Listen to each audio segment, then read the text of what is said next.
Bonjour à tous, nouvelle émission de Tête à Clash, la dernière avant la rentrée. 4 invités, 3 sujets, un caricaturiste. Alors les invités, Laura Turduplessis, bonjour. Bonjour. Serge Federbush.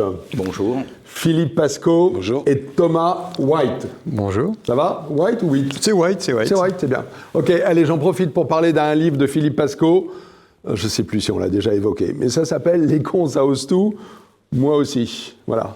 Nous voilà, on a bien défini le personnage. Et je crois en plus que ça se vend pas mal. N'est-ce pas, Philippe? Pas mal, oui, hein? Y compris chez vous. Y compris chez nous. Ok, très bien. Ça, c'était les 4 invités. Les 3 sujets, c'est... Nous sommes 3 semaines après la mort de Nahel Merzouk, après les soulèvements, après les incendies. Je voulais qu'on revienne vers quelques solutions. Un peu de diagnostic, sans doute, sur ce qui s'est passé, mais surtout des solutions. Comment on peut faire que ça ne se reproduise pas? Premier sujet. Deuxième sujet, là on va passer dans la politique internationale. Le Narendra Modi, le Premier ministre de l'Inde, a passé 2 jours en France, visite fructueuse d'un point de vue des ventes d'armes. Je voulais qu'on parle de ces rapports entre la France et l'Inde, de la position de l'Inde dans le monde. Voilà, ça c'est le deuxième sujet. Et le troisième sujet, c'est l'OTAN. Alors c'est très simple. Est-ce que l'OTAN est en état de mort cérébrale? C'est ce qu'avait dit Macron. Ou est-ce qu'au contraire, c'est le maître du monde? On va voir dans quelle polarité on va. Allez, et là-bas, juste, vous le voyez avec la petite lumière, on a un tueur à gages. Il s'appelle Ignace et on va le retrouver à la fin de l'émission avec quelques caricatures et sujets sanglants. Allez, à tout de suite pour le premier sujet.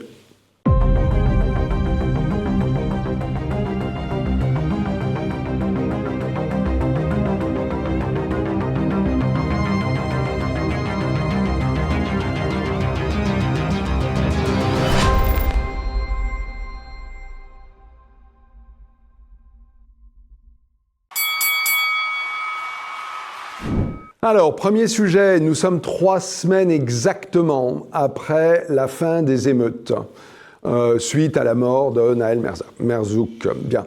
Je voudrais que l'on parle, parce que vous vous souvenez peut-être de la dernière émission, et vous l'avez entendu dans les médias, il y a eu beaucoup d'émotions, beaucoup de colère, beaucoup de haine, beaucoup d'incompréhension. On a tous vécu ça. Maintenant que ça s'est un petit peu refroidi, je voudrais qu'on revienne avec peut-être un diagnostic avec un peu de distance, et puis surtout des solutions.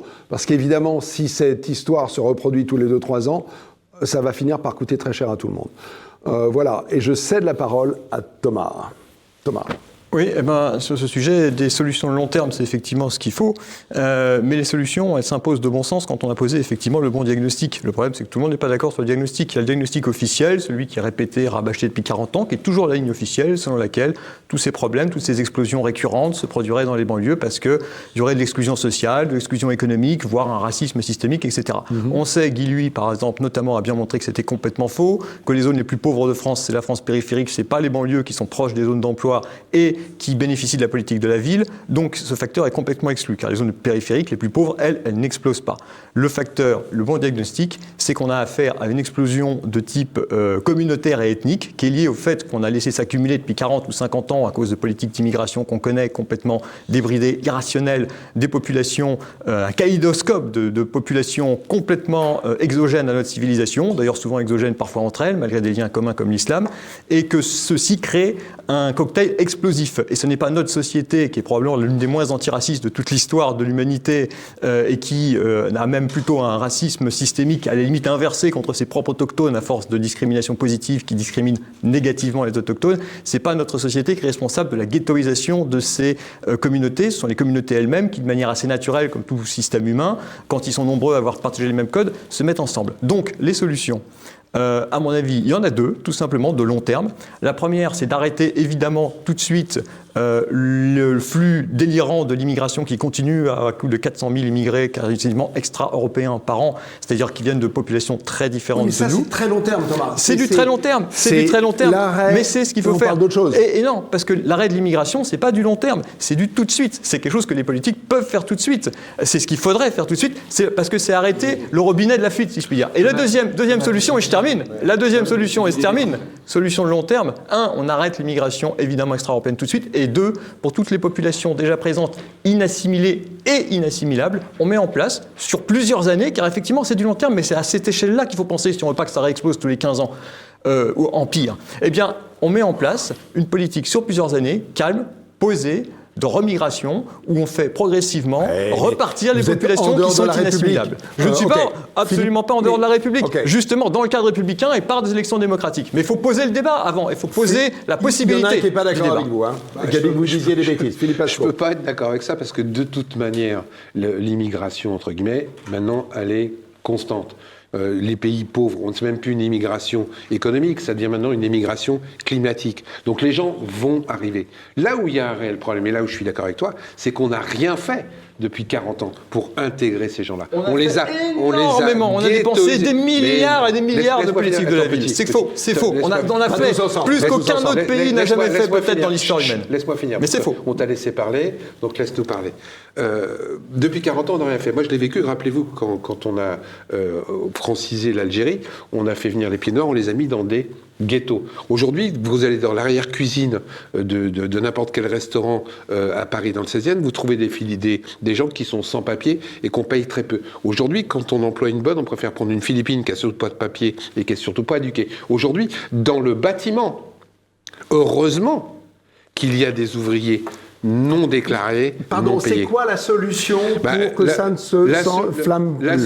La solution, c'est déjà d'aller aider les gens chez eux, de façon à ce qu'ils ne viennent pas chez nous. Si ça ne marche pas, c'est fait Donc depuis ça, 30 ou c'est- 40 ans. Ça, c'est pas fait. Non, ça, c'est pas fait. L'aide au développement, c'est fait depuis 40 ans, ça ne l'aide au fonctionne développement, pas. excuse-moi, m'en veux pas, mais j'ai un petit peu voyagé dans ma vie, ce qui apparemment n'est pas ton cas. Je peux t'assurer que l'aide au développement qu'on envoie dans ces pays-là est complètement détournée quand il n'y a pas de la corruption. On est d'accord. Donc, C'est une des raisons pour lesquelles ça ne marche pas. Dire que ça ne marche pas, oui, mais dire qu'on n'a pas contrôlé cette aide, je te le dis, oui, moi j'ai La vécu seule dans un époque où pays- on avait les moyens de contrôler, c'est quand on était militairement sur place, ça s'appelait la colonisation. Et je crois que personne n'a envie d'y revenir. Je pense que je vais te laisser parler tout seul, ça va être plus simple. Bon, alors, Serge Federbusch. Je pense que Philippe a l'impression sans doute que la France est, je ne sais pas, une espèce de super Suisse qui a les moyens de reprendre les transferts au titre de l'aide justement au développement massif qu'on a connu dans le passé et qu'on n'a plus en réalité les moyens d'assumer, ou de continuer avec des moyens encore supplémentaires d'aider les banlieues, parce qu'il y a la politique de la ville qui a coûté quand même une centaine de milliards, mais les gens disent bah oui, mais c'est pas sur 30 ou 40 ans, c'est pas si important que ça. Mais il faut voir que les milieux issus de l'immigration sont également, indépendamment de ça, des milieux qui bénéficient au premier chef des aides, des allocations familiales, des aides au logement, etc., etc. Donc l'argent déversé sur les banlieues et sur ces milieux-là est colossal. Ça ne fonctionne pas. On a eu affaire à quoi ? On a eu affaire à une intifada. C'était la deuxième, d'accord ? Il y a eu la première en 2005, c'était la deuxième, il y en aura d'autres et à échéance de Ça, plus en c'est plus. votre diagnostic. Absolument, mais Ok. bien entendu. Alors c'est plurifactoriel, on peut parler de la drogue, on peut parler de l'islam, on peut parler du fait que l'islam justement sert de liant à des populations assez disparates, on peut parler des grands frères, de tout ce qu'on veut, mais à la fin des fins, il y a une situation qui ne fera qu'empirer. Une situation de sécession républicaine. Et les solutions, La c'est quoi ? solution, c'est d'abord la répression féroce, Oui. la répression féroce. Et ensuite, c'est effectivement la remigration. Ils ne s'intégreront pas. Il faut se mettre dans la tête qu'il y en a une partie, mettons 30 à 50%, qui arriveront, essentiellement les filles qui veulent échapper au règne anthropologique du premier, de la primogéniture mâle de roi fainéant qui fout rien dans sa famille et que tout le monde doit servir, d'accord ? Parce que ça, c'est anthropologiquement aussi à l'origine principale du problème. D'accord ? on avait évoqué Mais la- à part bon, les filles qui arriveront à se dégager, et c'est pas toutes, parce qu'il y en a certaines qui sont dans la servitude Alors, volontaire. attention, Il y en a juste- certaines qui sont dans la servitude Serge, une volontaire. minute. Il faut les Serge, virer. vous- D'abord leur taper dessus quand ils nous emmerdent, et ensuite les virer, parce qu'il n'y a pas d'autre solution. Et toute autre solution qu'on Serge. peut imaginer est angélique. C'est de l'irénisme. Serge. On imagine. Bon. Je peux en placer Oui, une ? oui, vas-y. Parce que deux éléments dont on a parlé d'ailleurs la dernière fois. En termes de niveau d'études, les filles sont dans les banlieues au même niveau que le reste de la population ailleurs. Donc les filles sont en train de s'intégrer, premièrement. Faux. Bon. C'est faux. Dans tous les cas, elles ont les mêmes niveaux d'études. Excuse-moi, c'est la naïveté. Je vais te répondre quand même parce que c'est crucial. C'est crucial. Croire que l'éducation que la République leur donne va les abstraire de l'islam, c'est faux. C'est faux. Dans les universités, il y a plus de voilés dans les universités qu'ailleurs. Vous parlez tous ensemble. Ça permet de former des élites. Ce montée en niveau de certaines, effectivement, populations, ça donne une formation à des gens qui ensuite l'utilisent, pas tous, bien sûr, mais certains l'utilisent pour promouvoir un agenda, notamment celui des frères musulmans. Mais c'est d'un complexe de supériorité de croire que notre culture va finir par les adoucir et les intégrer. C'est faux. Ta culture. Vous pas que c'est le travail qui intègre les gens. Ta culture ou sur une fraction importante, d'entre eux, ça ne sert à rien. Okay. Tu ne fais qu'alimenter le problème, au contraire.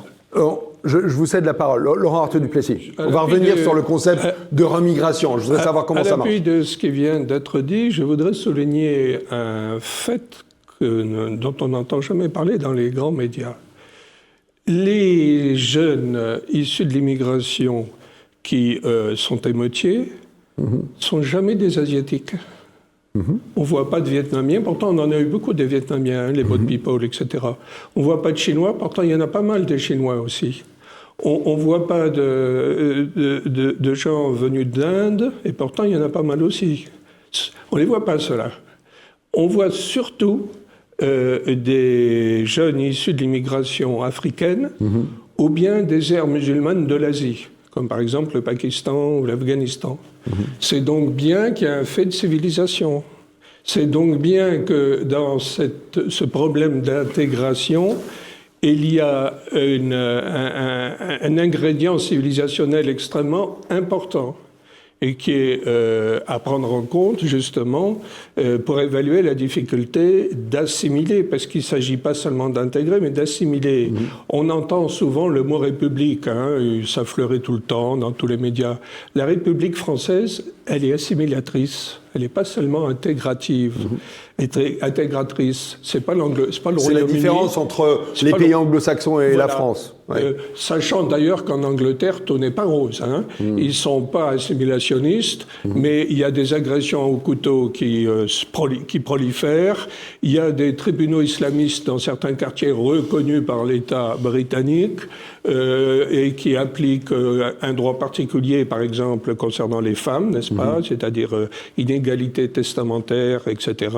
Reconnu par admis, le Royaume britannique. Tout à fait. Okay. Donc c'est pas rose non plus, quand c'est pas assimilationniste. Les mêmes causes en Grande-Bretagne produisent les mêmes effets qu'en France. Et au moment où en France, certains se sont parfois interrogés sur le modèle communautariste britannique, si on ne pourrait pas l'utiliser pour chez nous en France, au même moment, des Britanniques s'interrogeaient pour savoir si les mêmes problèmes qu'ils n'arrivent pas à résoudre n'allaient pas pouvoir être résolus par le modèle assimilationniste traditionnel. Un mot juste sur l'assimilation pour dire que l'assimilation, ça fonctionnait, Laurent a raison, c'est la tradition de la France pendant longtemps, ça a très bien fonctionné avec les immigrés européens parce qu'ils étaient d'une proximité culturelle et civilisationnelle qui le rendait possible, mais ça ne fonctionne pas du tout avec les populations actuelles pour deux raisons. Un, l'aspect quantitatif, il y en a trop d'un coup, ils forment des communautés, ça ne fonctionne pas, on assimile les individus, pas des communautés. Ça doit être court, et deuxièmement, la distance culturelle est trop grande. Alors, je voudrais qu'on revienne sur un élément qui a été donné par Laurent et par Serge. Il est très difficile de donner des statistiques ethniques, de dire en gros, c'est plutôt telle population plutôt que telle autre. Parce qu'en France, on s'interdit de faire la différence entre les gens. Il y a des indices. Tu as les prénoms. Oui. Bon, voilà. Tu as la drépanocytose, une maladie qui quand même frappe essentiellement les populations d'Afrique du Nord. Oui, mais là on parle de c'est comme ça qu'on retrouve des statistiques ethniques dans les milieux hospitaliers ou dans les milieux carcéraux. Bon, et c'est comme ça qu'on les a. Mais il faudrait autoriser effectivement parce que l'absence de statistiques. Vous savez que c'est une proposition de l'Europe. L'Europe propose que l'on recense. L'absence de statistiques permet l'outrecuidance des réactions, par exemple de Libé, le Nouvel Obs, etc. aux médias ou tous les vauriens donc, qui les soutiennent, qui disent oui, mais tout ça n'est pas prouvé, ou même Darmanin, il y a autant de Kevin que de non-Kevin, etc., etc. Mais dans ce cas-là, puisqu'ils prétendent ça, mais qu'ils autorisent les statistiques ethniques, et puis si c'était autorisé, alors là, le débat serait clos immédiatement. Il suffit d'aller... On parle de solutions. Mais non, Philippe Pasco. On ne peut pas à la fois demander pour les autres un flicage à outrance et le refuser pour nous. Moi, je refuse d'être fliqué comme on est en train de mettre en place le flicage de tous les Français en France. Donc, si je ne l'accepte pas pour moi, pourquoi je l'accepterais pour les autres? Mais si j'ai bien compris, Laurent... Attendez. Si j'ai bien compris, Laurent, surtout n'accueillons personne.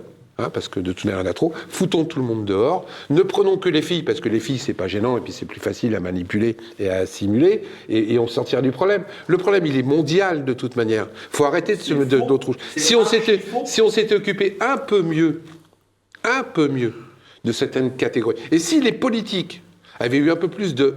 Ces 3 points de suspension à une certaine époque, on n'en serait pas là aujourd'hui, parce qu'on a laissé pourrir des gens dans des ghettos, on a laissé pourrir des gens sans éducation, entre guillemets, on a laissé faire un certain nombre d'imams malfaisants, ou de rabbins malfaisants, parce que j'aime bien mettre les deux. On les a laissés faire. Archi-faux. Je vais vous citer Jean-François Copé. C'est votre idole à tous. Ok, maire de Meaux. Maire de Meaux, il a écrit une tribune dans l'Express la semaine dernière, dans laquelle il dit, en gros, le boulot dans la banlieue a été fait. On a démoli les bars, on les a remplacés par des petits immeubles. Il y a équipement, commissariat, bibliothèque, il y a tout ce qu'il faut. Non, ce qui manque, c'est les parents. Bon. Ce qui manque... Tu arrives encore à croire Jean-François Copé, toi. Je vous le cite. Oui, mais je vous le cite parce que beaucoup ont dit que c'était quand même un problème d'autorité, et pas seulement un problème d'autorité venant de l'État, mais c'était un problème interne à la famille. Bon. Alors d'abord, pour répondre à Philippe... On est dans une société de plus en plus monoparentale, et on sait que les sociétés monoparentales, ça crée des problèmes familiaux. On le voit dans d'autres pays qui sont en avance sur nous. Regardez les États-Unis. Ce n'est pas un problème mondial. Si tu vas au Japon, tu verras par exemple une société qui sait se protéger quand même d'une immigration non voulue. Et le cas, il y a des dizaines de pays, y compris des pays arabes du Golfe, qui ne font venir de l'immigration, alors là, que justement des bonnes Philippines, cathos mises dans ou des ouvriers mis dans des ghettos, et ils sont tout à fait capables, eux, de régler... Mais c'est ça que vous souhaitez comme méthode ? Mais c'est pas ça que je souhaite, mais dire que l'immigration est un phénomène contre lequel on ne peut rien, c'est faux. C'est un phénomène contre lequel on peut agir de manière politique, comme le font des dizaines de pays. Le reste, c'est de la capitulation politique. Deuxièmement, sur le rôle des parents, justement, sur le rôle des parents. Mais ça, c'est une vaste foutaise, comme la plupart des trucs que raconte Copé. Bon, il faut voir que les petits émeutiers, là,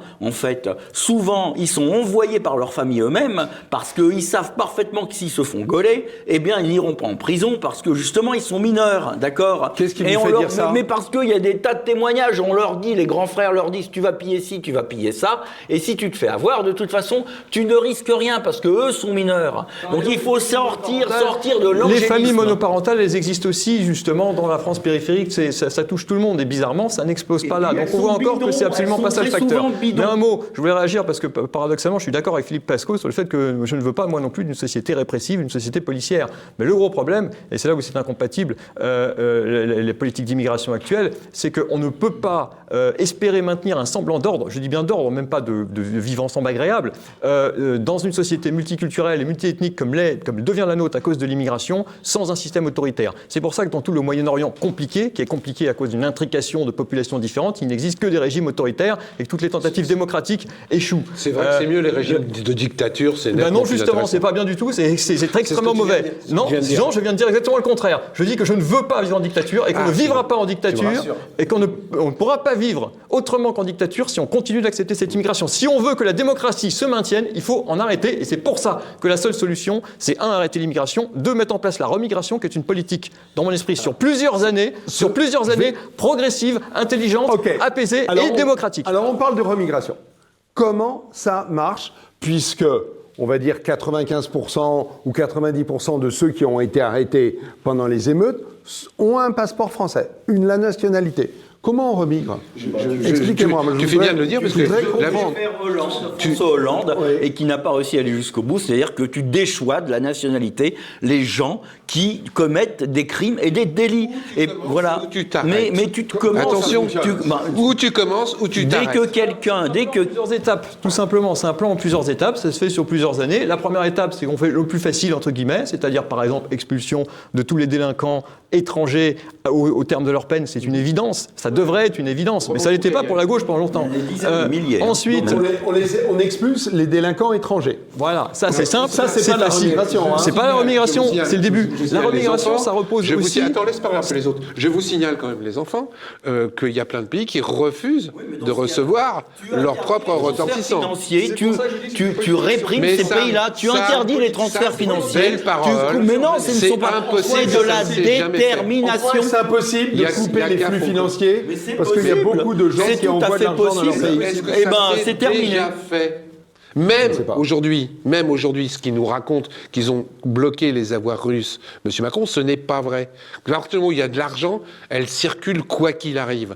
Donc dire qu'il faut bloquer les flux financiers, c'est un faux problème. Aujourd'hui, en plus, je le reviens, dans une mondialisation. Donc si tu bloques par un circuit, les gens passeront par un autre circuit. Donc aujourd'hui, ça, c'est des fausses excuses qu'on balance pour se C'est une question de déculpabiliser. montant. Il y en aura toujours une partie qui arriveront quand même, à la limite en sous-marin, jamais, Laurent, les jamais, à faire jamais franchir. les politiques de droite ou de gauche bien le font. sûr que tu n'as si. qu'à regarder, et c'est simple à comprendre, la liste qu'ils ont fait des paradis fiscaux qui étaient mis au pilori par une certaine commission européenne. Quand tu regardes ça, tu rigoles, parce qu'ils ont pas pris les vrais paradis fiscaux. Donc ces gens-là ne le feront jamais, quoi qu'il arrive.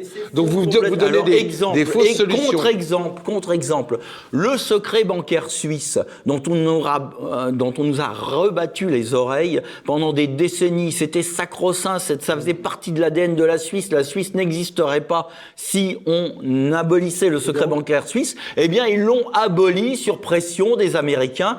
Mais bien sûr, Mais je suis c'est d'accord, Laurent. beaucoup moins important qu'avant. Laurent, Alors évidemment, il y en a faut que tu toujours. consultes. Si tu passes la frontière franco-suisse la nuit avec ton cul Il faut cousu que d'or, tu consultes. tu vas planquer tes lingots. Laurent, Mais il faut c'est que tu beaucoup consultes plus ton difficile. ordinateur. Il faut que C'est beaucoup plus tu consultes difficile. ton ordinateur mondial. Parce que, OK, la Suisse a réduit, entre guillemets, mais il y a plein d'autres pays où, de toute manière, tu peux continuer à planquer ton pognon sans que personne le sache. Donc ça aussi, c'est une fausse problème et une fausse solution. Beaucoup plus difficile et il y en a beaucoup moins. Tu peux Mais tu planquer ton fric rigoles. aux British Virgin Islands, aux Bahamas, où tu Mais veux, c'est bien encore entendu. plus- Mais aujourd'hui, tu vas pas y excuse-moi, arriver parce que t'as pas assez de on fric s'arrête. et ton banquier va pas vouloir t'aider. On va s'arrêter, je vais prendre 2-3 minutes de plus. J'ai listé quelques solutions, je voudrais des réactions rapides. On retire les allocs aux familles dont les enfants ont... Oui, Ça, c'est élémentaire. Au cas par cas. au cas par cas. On ne peut pas généraliser ce genre de choses. Ok, très bien. On expulse des logements sociaux tous ceux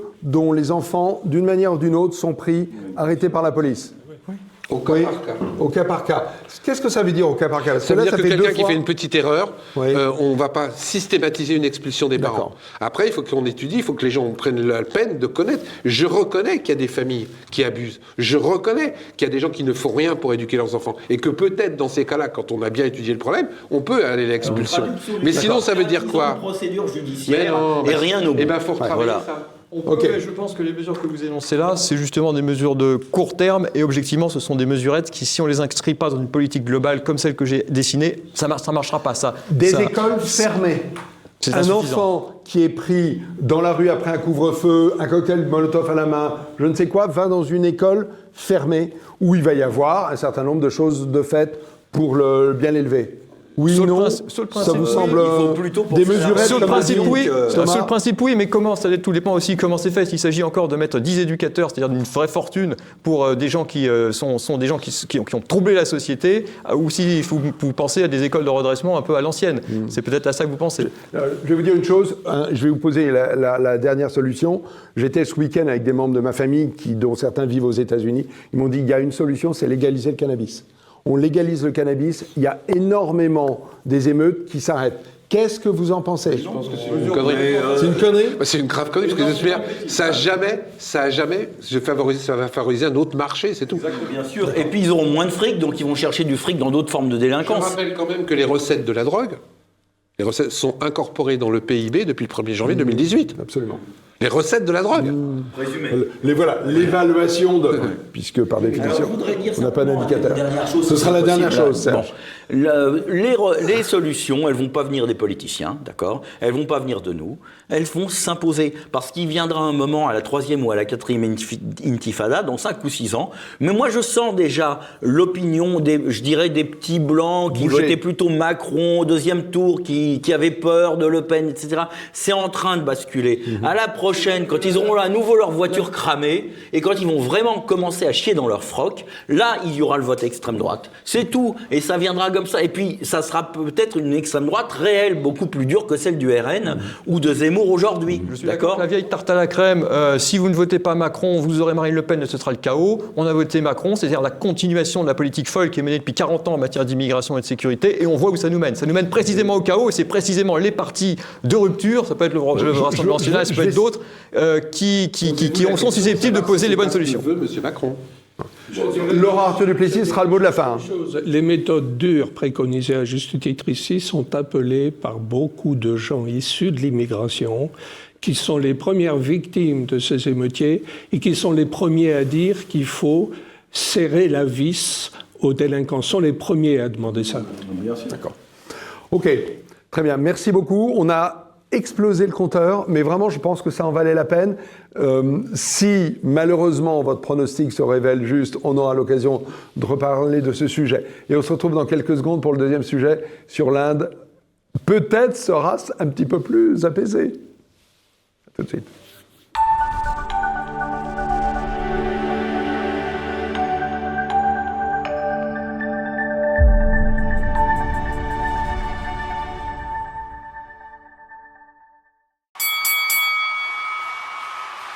L'Inde et la France.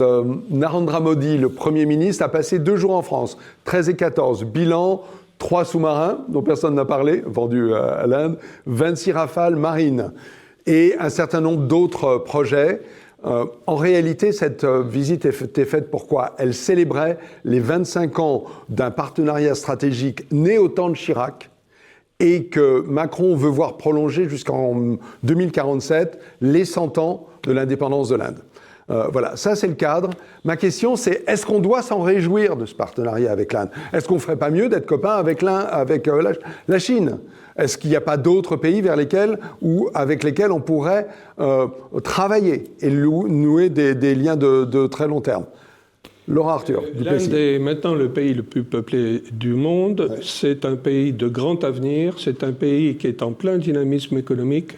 Et c'est un pays qui est vital pour notre industrie de défense parce que nos chers partenaires européens achètent américains, nous achètent pas à nous. Les avions Rafale sont boudés par nos partenaires européens qui achètent des F-35. Et les Allemands font tout pour ruiner notre industrie militaire, entre autres, sous égide américaine. Et donc, pour que la France puisse rester militairement puissante, efficace, dans la mesure du possible, elle l'est que relativement, mais elle a besoin de marchés extérieurs à l'Europe. Et au nez, il y a la barbe des Américains qui essayent de nous saboter partout. Et l'Inde est un marché particulièrement intéressant pour notre industrie militaire. Les 26 Rafales et les 3 sous-marins, je crois que c'est le début d'une série de commandes de la part d'une Inde qui veut elle-même s'affranchir de la tutelle américaine du mieux qu'elle peut et qui donc a envie de se tourner vers nos Rafales et nos sous-marins. Sachant, Laurent, que finalement l'Inde achète quand même beaucoup plus d'armes à la Russie qu'aux États-Unis. Donc si l'Inde est dépendante d'un partenaire d'un point de vue militaire, c'est d'abord d'un partenariat avec la Russie parce que c'est issu des vieilles traditions indiennes autour du tiers-monde et des rapports. Ça ne dérange pas qu'elle achète à la Russie. Ouais. Moi, je ne suis pas dans l'otanisme BA et Bélan et l'américanophilie débile. Mais l'Inde veut de toute façon différencier ses appartenances et donc elle achète à la Russie, mais elle achètera, je crois, de plus en plus à la France. Et c'est pour ça qu'il a eu raison, Macron, de l'inviter au 14 juillet. Vous pensez que OK, même si on s'assoit sur les droits de l'homme, au passage. Mais on ne s'assoit pas sur les droits de l'homme avec les pays du Golfe. On ne s'assoit pas sur les droits de l'homme avec la Chine qu'on flatte dans le sens du poil depuis des décennies pour qu'elle nous achète. Alors, C'est pas parce qu'on s'assoit dessus qu'on ne doit pas le critiquer. Moi, j'ai honte qu'on s'assoie sur les droits de l'homme. Mais alors, il faut avoir honte tous les jours. Mais matin, oui, midi et soir, j'ai hein. honte tous les jours.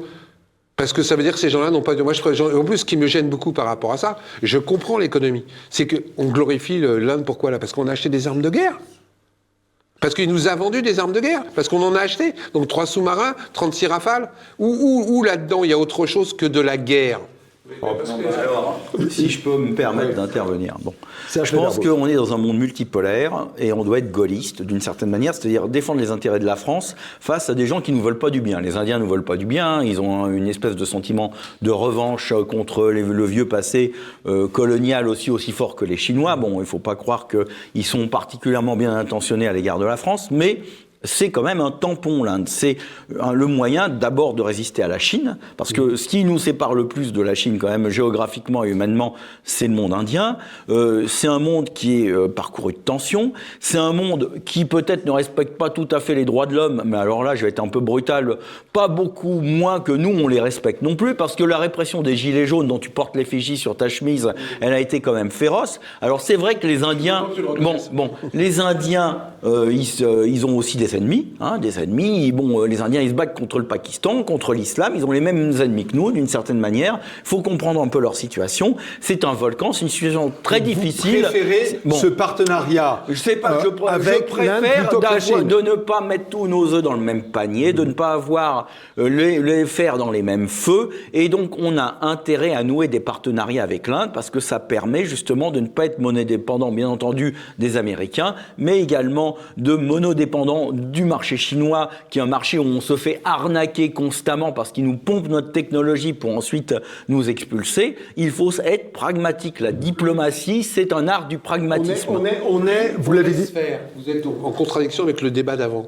Plus vous laissez faire le non-respect des droits de l'homme dans ces pays-là, plus ils vont continuer. Et un jour ou l'autre, ça arrivera chez nous. Ne rêvez pas. À partir du moment, les droits de l'homme aujourd'hui qu'il y a 20 ans. À partir du moment, et là, je fais un peu. À partir du moment où on laisse faire, faut pas s'étonner qu'après ils nous l'imposent.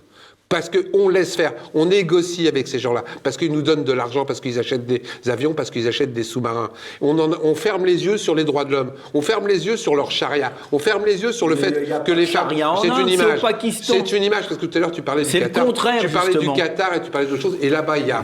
Faut pas s'étonner si ces gens-là, après, nous l'imposent. Parce qu'on laisse faire, on négocie, on sourit, on s'agenouille devant ces gens-là pour des raisons économiques. Un jour ou l'autre, ils nous imposeront. Philippe Pasco, est-ce que les choix qui sont en train de se faire, je m'appuie sur le raisonnement de Serge Federbusch qui dit on est dans un monde de plus en plus multipolaire. Est-ce que finalement choisir l'Inde, n'est pas refuser la Chine et donc s'appuyer sur un partenaire qui est sans doute plus proche de nous? Ça, Franck, c'est possible et c'est des considérations politico-mondialistes qui sont largement dessous de tête. Je dis simplement que c'est pas parce qu'on négocie entre guillemets avec ces gens-là qu'on ne doit pas dénoncer les exactions de ces gens-là. Moi, je suis désolé. Et à partir du moment où les droits de l'homme ne sont pas respectés quelque part, j'hurle. Jure. Je peux dire quelque chose. Voilà. Thomas. Tout d'abord, je ne pense pas qu'il y ait besoin de choisir entre l'Inde et la Chine. L'Inde, c'est effectivement le pays le plus peuplé du monde, 5e puissance économique. C'est aussi l'Inde achète ses armes effectivement principalement à la France, loin devant la Russie et loin encore devant les États-Unis. D'un point de vue commercial, il n'y a pas de raison de s'en priver, mais surtout dans une politique qui doit être la nôtre et qui est d'ailleurs celle qu'a adoptée l'Inde, une politique qui devrait être idéalement multilatérale. Évidemment qu'il faut parler avec l'Inde comme il faut parler avec la Chine. Il n'y a pas de mise en concurrence parce qu'on parle avec l'Inde et parce qu'on les reçoit bien qu'on va se mettre mal avec la Chine ou qu'on doit se mettre mal avec la Chine. Donc pour moi, c'est évident qu'il fallait le recevoir dans de bonnes conditions. Concernant les droits de l'homme, par contre, ça, il y a beaucoup de choses à dire. Tout d'abord, ils ne vont pas nous imposer demain des violations des droits de l'homme chez nous parce que les Indiens ne font pas, en tout cas, ils n'ont pas la prétention à faire de l'ingérence en France ou en Europe. Peut-être dans leur pourtour local, mais pas chez nous. Et inversement, nous n'avons pas, quand on est souverainiste français, on ne veut pas que les autres fassent de l'ingérence chez nous, nous n'avons pas à faire de l'ingérence chez eux. Nous n'avons pas à nous ingérer dans leurs affaires intérieures. Ce n'est pas nos affaires. Par ailleurs, on critique énormément, j'entends des critiques sur l'Inde comme quoi il y aurait des atteintes aux droits de l'homme, sauf que moi, ce que je constate, c'est que l'Inde est dirigée en fait par un dirigeant qui est un identitaire hindou. qui est quelqu'un qui n'aime pas les positions marxistes ou issues de la gauche. Mais qui les met, qui met les opposants en prison. Non, pas plus que l'autre. Franck, un mot. Est-ce qu'on ne fait pas pareil chez nous? Moi, ce que je constate, c'est que l'intelligentsia de gauche qui domine intellectuellement en Europe, elle hurle aux violations des droits de l'homme et à l'atteinte à la démocratie quand c'est des gens identitaires dans leur pays hindou, par exemple, qui s'en prennent à des intellectuels qui s'en prennent à des positions qui peuvent vraiment essayer de reconquérir l'université contre les intellectuels de gauche là-bas. Alors là, ils hurlent à l'atteinte à la démocratie, mais quand la même chose se produit en sens inverse chez nous, quand l'université chez nous en France est complètement trustée depuis des décennies par l'extrême gauche, quand c'est pareil aux États-Unis, on le voit avec le wokisme, quand la justice est instrumentalisée, par exemple, pour tenter d'empêcher des présidents ou d'anciens présidents de se représenter, comme on le voit en ce moment au Brésil avec Jair Bolsonaro, comme on le voit aux États-Unis, évidemment, avec toutes les tentatives de rendre Donald Trump inéligible, quelle leçon de démocratie on a à dire? Moi, ce que je constate, c'est que l'intelligentsia de gauche européenne, elle trouve que les droits de l'homme, c'est très bien respecté quand c'est dans son sens et quand c'est les opposants de droite qu'on emprisonne, pas l'inverse. Je suis obligé de vous couper. Il y a quand même une chose qui me semble fausse dans ce qui a été dit. C'est que l'Inde a déjà choisi l'Occident. En fait, l'Inde fait partie du Quad. Le Quad, c'est une organisation américano, avec le Japon dedans, l'Australie et l'Inde. Autrement dit, une organisation qui commence à se positionner contre la Chine. Donc l'Inde a déjà choisi son camp. Je suis pas d'accord. En quoi est-ce un problème? Géopolitiquement, c'est pas le cas. En nous achetant, elle Je me demande si on parle du même pays. Bon, l'Inde, comment on l'a définissait il n'y a pas si longtemps, et ça reste encore vrai, on appelait ça la plus grande démocratie au monde, d'accord, la plus peuplée. Bon, c'est quand même un pays qui a des règles démocratiques depuis longtemps maintenant, qui fonctionnent. Alors c'est un pays où les tensions s'accroissent, certes, mais pour des raisons qu'on vit aussi ici. Il y a des tensions. Le problème fondamental, c'est la relation entre les hindous et les musulmans, d'accord? Et Modi est quelqu'un qui est un hindou militant et dont la feuille de route et l'animation principale, c'est de lutter contre l'islam.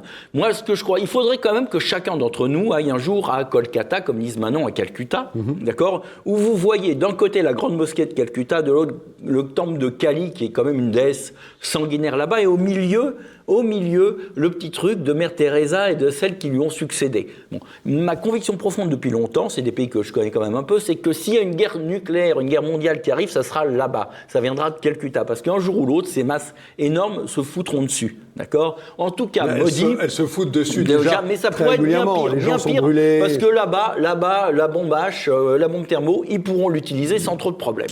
Et ça leur souciera pas tellement parce qu'ils sont quand même des centaines de millions, des milliards. Donc, il y a un vrai sujet. Mais c'est un sujet interethnique à l'Inde qui existe depuis la colonisation, les exactions des Moghols, tout ça remonte au XIVe siècle. Est-ce que l'Inde est un bon partenaire pour la France? Mais bien sûr, parce que c'est une question extrêmement complexe. Ils ont d'une certaine manière les mêmes problèmes et les mêmes ennemis que nous avec un islam intrusif. Et il faut arrêter de vouloir leur jeter la pierre pour cette raison. C'est une situation très complexe parce que les extrémistes musulmans sont extrêmement dangereux là-bas aussi. Et Modi n'est que le reflet de cette situation. Laurent Duplessis et Philippe Pasco. Laurent. Je cite toujours De Gaulle qui disait tout le temps « on ne fait de bonne politique que sur la réalité ». Les réalités, c'est quoi? C'est que, par exemple, les Chinois qui ne posent pas de questions sur les droits de l'homme aux dirigeants africains sont en train de nous chasser d'Afrique. Ça, c'est les réalités. Autre chose, l'Occident est un petit précaré de plus en plus en état de siège. Notre droit de l'hommisme occidental intrusif et je dirais quasi impérialiste, puisqu'on veut l'imposer aux autres, est de plus en plus récusé par la majeure partie de l'humanité.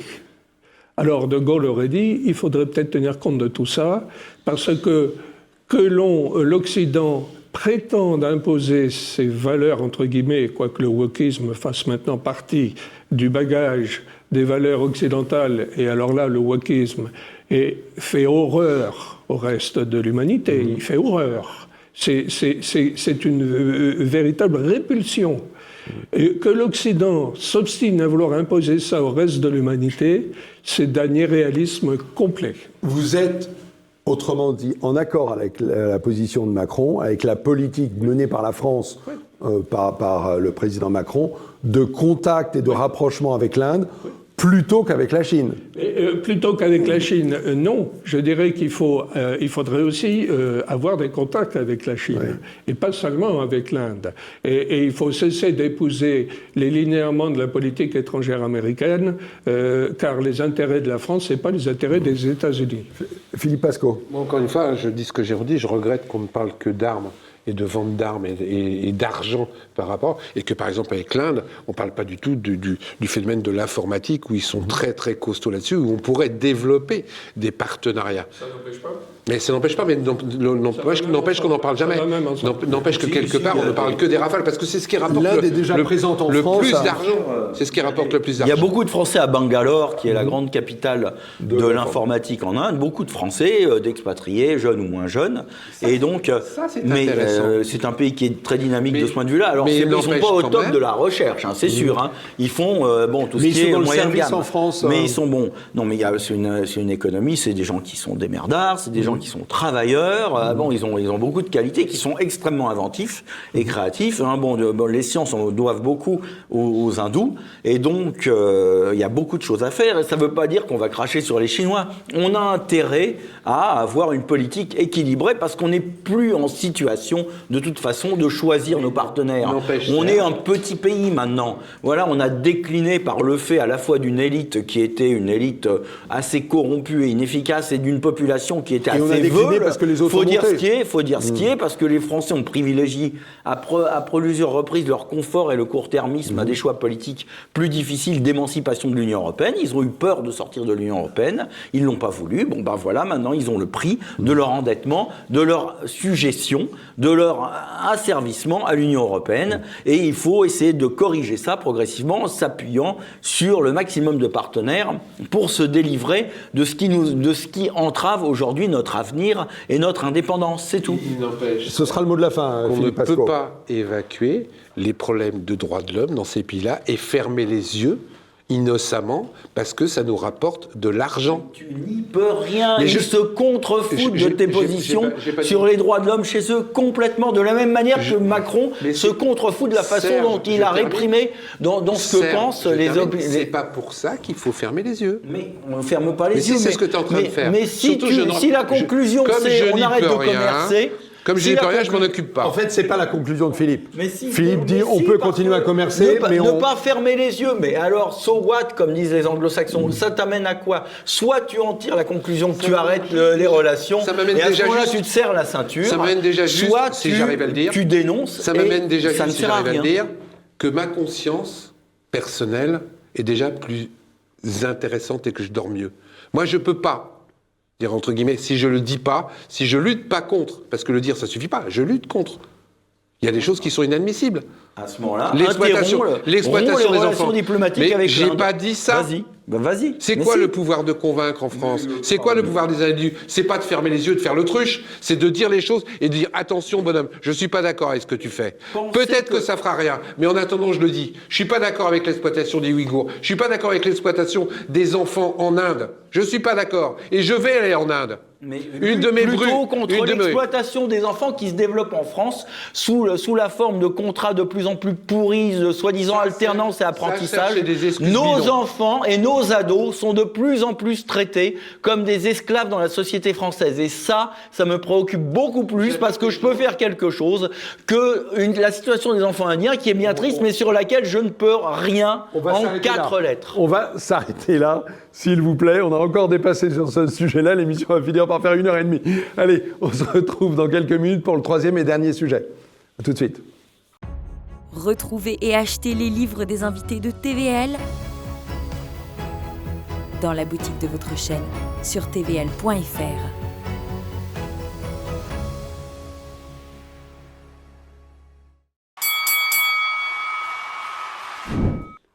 Vous vous rappelez tous qu'Emmanuel Macron avait déclaré l'OTAN en état de mort cérébrale. Eh bien écoutez, pour un mort cérébral, l'OTAN se porte très bien. Et ma question, c'est est-ce qu'elle est morte ou est-ce qu'au contraire, c'est devenu le nouveau maître du monde? Et la première intervention, c'est Philippe Pascot. Bon, exceptionnellement, je vais être d'accord avec Macron. L'OTAN, pour moi, c'est une vieille machine, ça ne sert plus à grand-chose. Il y a encore des vieux trubillons à l'intérieur qui essayent d'agiter leur pouvoir. Mais honnêtement, aujourd'hui, ça va pas loin. Et pourtant, c'est au cœur de la réponse à l'invasion de l'Ukraine par la Russie. Oui, ok, bon, ça sert bien à ça, on s'en est servi comme excuse, comme pour agiter. Mais sinon, dans la réalité des faits, là, ça tombait bien. Tout le monde était d'accord économiquement pour aider l'Ukraine. Je dis bien, tout le monde était d'accord économiquement pour aider l'Ukraine. Donc, mais d'habitude, l'OTAN lance des trucs, personne ne suit. Hein. D'accord. Laurent Arthur Duplessis. Je pense qu'il y a à la fois un renforcement de l'OTAN dans le sens qu'il a ramené dans le bercail otanien, dans son bercail, les pays d'Europe, et en élargissant un petit peu. Mais je pense aussi que l'OTAN est gravement menacé à terme et qu'il n'est pas le maître du monde du tout, parce que justement, les 2/3 de l'humanité se dressent contre cet occidentalisme otanien. Et en réalité, il y a un enjeu qui est très important en Ukraine, c'est que l'OTAN est relativement en échec en Ukraine. On peut dire que c'est une guerre Russie-OTAN, parce que l'OTAN non seulement fournit les armes, alors on dit c'est pas l'OTAN, c'est les pays de l'OTAN, mais c'est pas l'OTAN. Enfin, ça c'est vraiment du ratiocinage.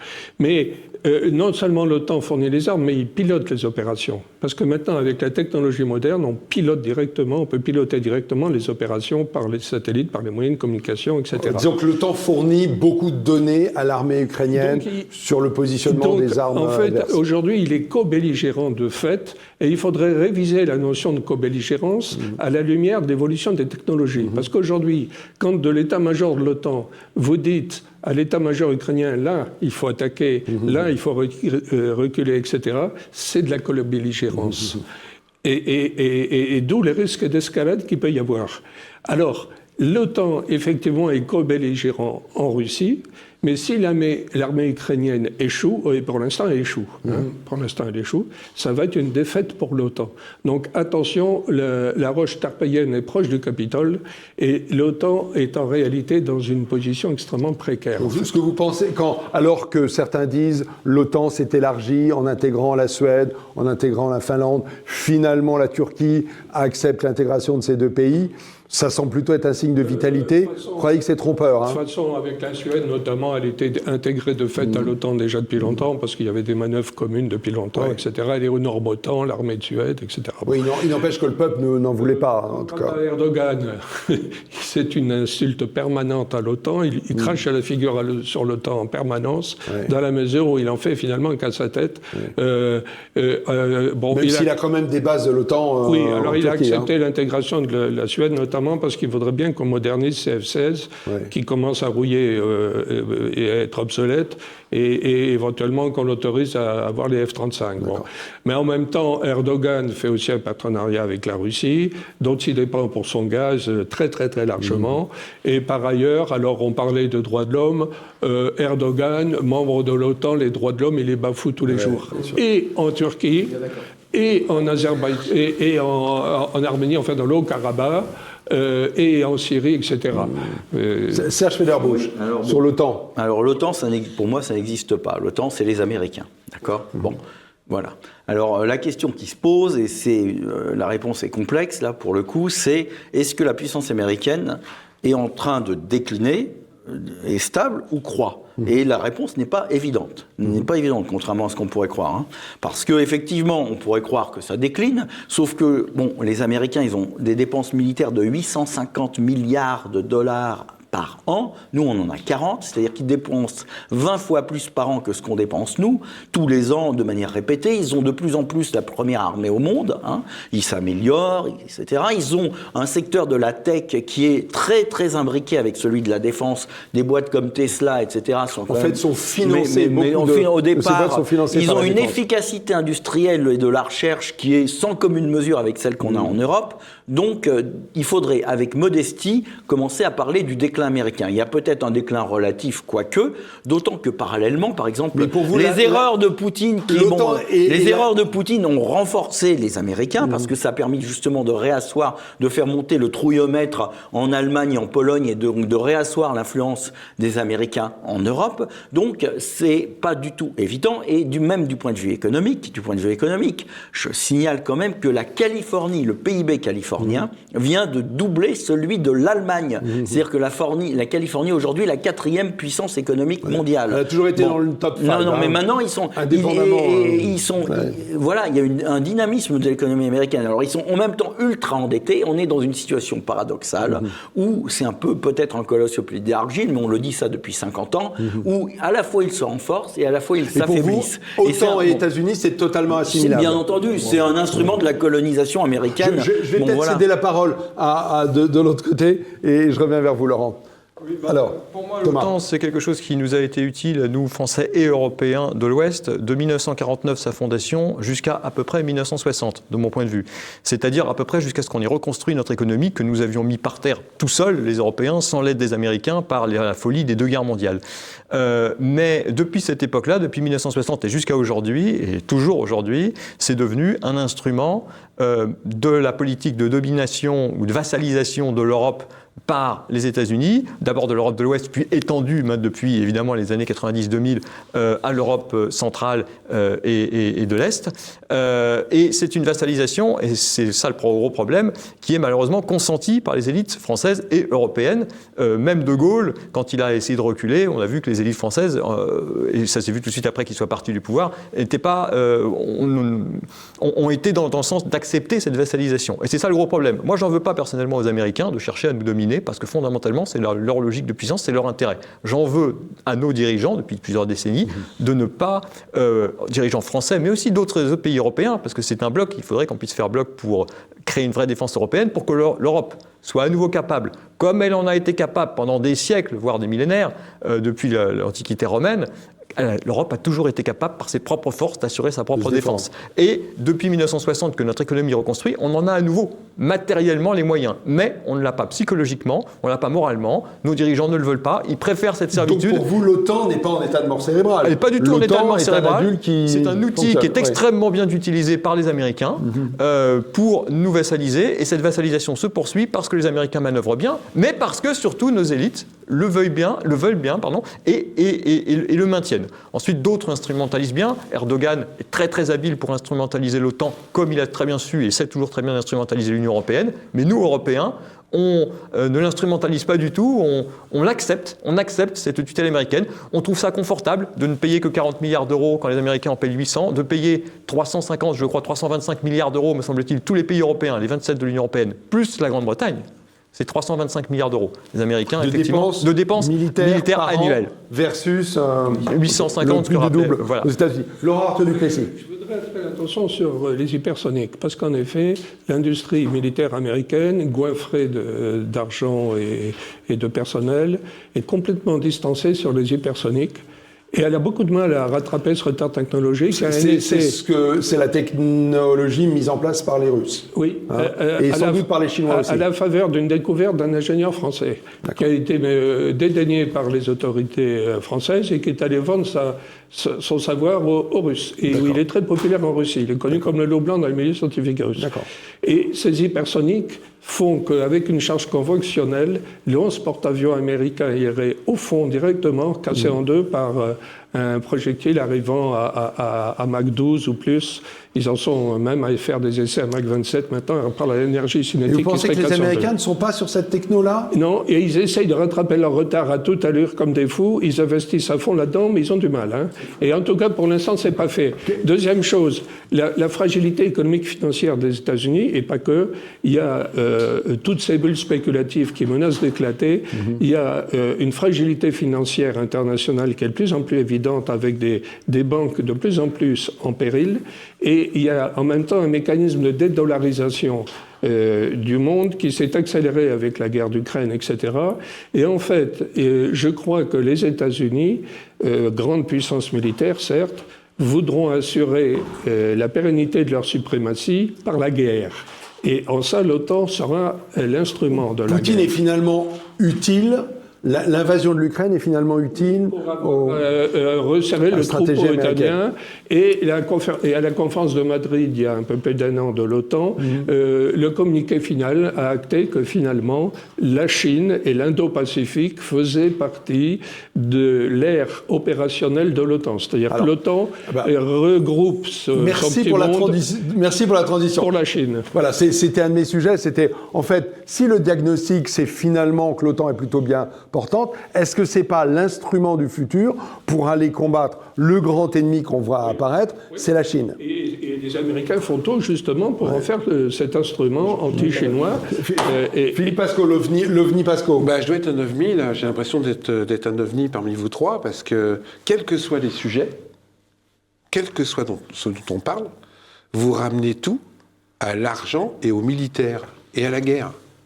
Les trois discours que vous avez eus tous les trois, c'est uniquement l'argent. C'est pas l'UNESCO, l'OTAN. Attends, laisse-moi finir. C'est l'argent, les 40 milliards, les 8 000 milliards de machin, les avions hypersoniques. Vous parlez que de ça. Attends, vous parlez que... Vous ne parlez que de ça. N'importe quel sujet, vous le ramenez à la défense, à la guerre, aux armes, etc. Moi, j'ai l'impression d'être un ovni parmi vous. Hein. Mais vous êtes un poète. Je ne suis pas un poète. Et je peux être beaucoup plus pragmatique que vous. Sauf que moi, quand j'essaye de voir les choses, j'essaye de voir le positif, d'essayer de me battre pour les belles choses. Pas me battre pour la guerre. Et quoi, il faut lire un peu Machiavel, Metternich, etc. On va le laisser parler parce que je voudrais comprendre en quoi ce qui est dit vous choque et quelle est votre position, Philippe Pascot. On parle que de ça. Oui. Le seul discours. Compris, moi, j'ai peur qu'avec le discours tel que je commence à le voir chez vous, on se dirige vraiment vers des guerres. Parce que vous êtes en train, soi-disant, de vous cantonner dans vos forteresses, de commencer à monter des miradors, d'installer des mitrailleuses sur le mirador et de dire il n'y a pas assez d'argent pour mettre des mitrailleuses. C'est faire. Parce qu'à force donc, vous pensez quoi? Ok, ça vous fait peur. Ça me fait peur parce que plus on met de l'argent dans ces choses-là, plus à un moment donné, on veut s'en servir. Est-ce que je traduis en disant que vous êtes un partisan du désarmement? Est-ce que vous voudriez... J'ai pas dit ça. J'ai pas dit ça. Je dis simplement qu'il faut un petit peu pondérer les choses, c'est tout. Qu'il faudrait essayer d'aller vers le bien plutôt que d'aller vers la défense ultime où on monte des murailles. Le vivre ensemble, ça passe par la compréhension, entre guillemets, avec fermeté, je précise bien, de l'autre, mais pas de mettre des murailles entre les deux. Parce que mettre des murailles entre les deux, de toute manière, un jour ou l'autre, ça pètera. Donc, Serge Feder-Busch et Thomas. On a quand même l'exemple avec l'outil nucléaire militaire d'une arme qui existe depuis, qui est opérationnelle depuis 1945 et qui n'a plus été utilisée depuis 1945. Donc, heureusement, mais ça veut dire quand même que l'armement, effectivement, quand on a un instrument, on peut avoir tendance à l'utiliser, mais si tout le monde a des éléments de dissuasion réciproque, il y a quand même une situation qui, maintenant, depuis 70 ans, fait qu'on peut éviter de l'utiliser. Ça, c'est le premier point. Deuxièmement, on n'est pas dans le monde qu'on rêve, mais dans le monde qu'on vit et dans le monde réel. Et la politique, c'est quand même, de temps en temps aussi, même si on a le droit d'analyser les choses avec de l'idéologie et de l'espoir ou de la morale, c'est aussi toujours tenir compte des réalités. Et la réalité, c'est que, effectivement, on est dans un monde dominé par l'arme, par l'épée, par le sabre et l'esprit, comme disait Bonaparte.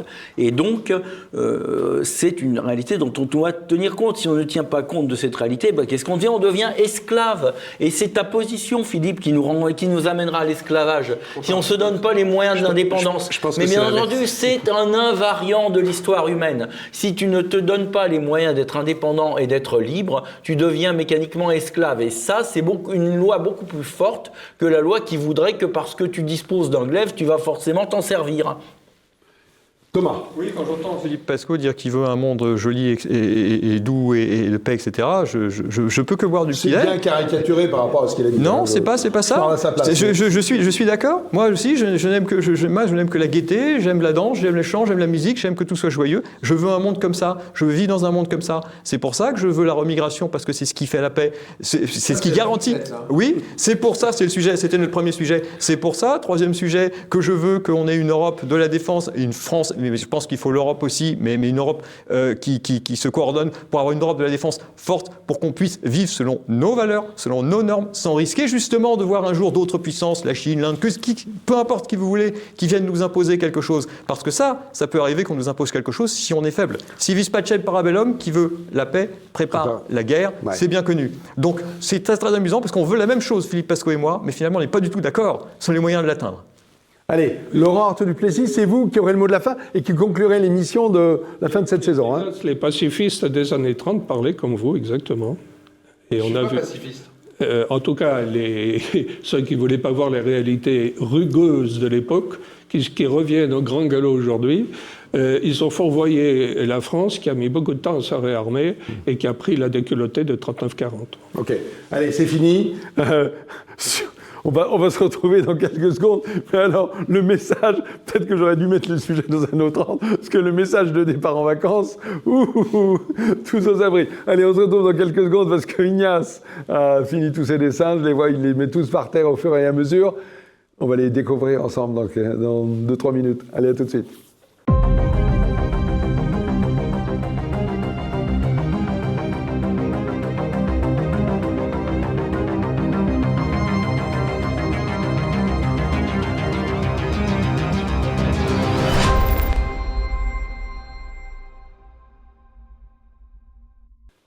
Écoutez, c'est un très bon cru d'Ignace. Quel feu d'artifice. Allez, on commence par Serge Federbusch. Vous avez tous remarqué la beauté de sa chemise. Eh bien, Ignace aussi. Serge Federbusch, plus tu en chies, plus tu votes à droite. Ceux qui votent autrement sont désespérément constipés. Ok, très bien. Allez, oh là là, Pasco, quelle belle tête de quoi? D'endormi. Philippe Pasco, à propos de maudit, je préfère les droits de l'homme en rafale. Oui, ok. Ah bah ça c'est Federbusch et Tanguy, dis donc. Darmanin trop mou pour que les caïds ferment leur bouche. Et moi je dis, je préfère Federbusch. Bon, ça va. Ça va. Ça aurait pu être pire. Laurent Arthaud du Plessis, avec cette jolie tête, je suis tout à fait d'accord avec cette jolie tête de Trump. Pour Laurent Arthaud du Plessis, les immigrés n'ont pas tous la même attitude. Les Asiatiques, par exemple, pas besoin de les brider. Ça, je me demande si celle-ci, on aurait dû la garder. Hein? C'est franchement, finir là-dessus, bof. Allez, justement, maudit contesté pour son régime extrêmement dur, alors que je suis hindou. Ouh là là. Très bien, bon allez. Sur ce... Chers amis, nous vous souhaitons de très belles vacances. Nous vous retrouvons la première semaine de septembre. En attendant, faites des enfants. Vous savez que c'est la recommandation de l'été et de l'année en général. Et nous aurons un grand plaisir à vous retrouver pour une nouvelle saison dans quelques semaines. À bientôt. Sans plus tarder, au nom de toutes les équipes de TVL, un formidable merci.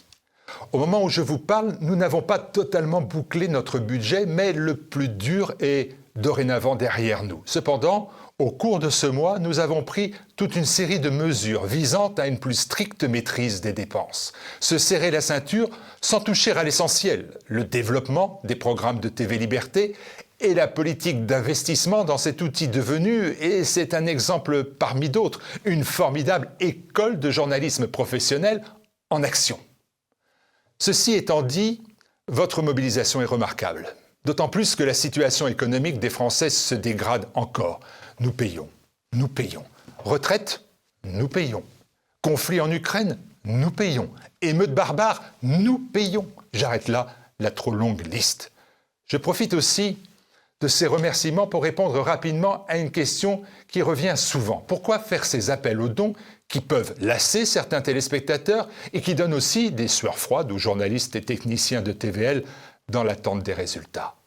La réponse, elle est toute simple. Le financement participatif est le gage de notre indépendance. Le don direct de nos téléspectateurs nous protège des banques et des lobbies, d'un propriétaire milliardaire qui fait pression sur les rédactions, on en connaît, de l'argent de l'État qui sert à sauvegarder les intérêts de l'extrême centre et imposer l'idéologie de l'extrême gauche, ces deux-là s'entendent comme larrons en foire. Nos campagnes de dons permettent aussi de proposer les programmes de TVL gratuitement et sans passer sous les fourches codines des annonceurs et de leur publicité woke. Le don des téléspectateurs constitue donc un système vertueux qui garantit la liberté. C'est ce système qui permet à TVL de devenir votre chaîne généraliste de proximité, menant un travail, un engagement de service public contre les mensonges politiques et les hystéries de la caste médiatique. TVL prouve chaque jour que le combat contre ces entités n'est pas une mission impossible. Merci, merci à vous, à notre communauté de donateurs que je vous invite évidemment à rejoindre. Bon été sur TV Liberté.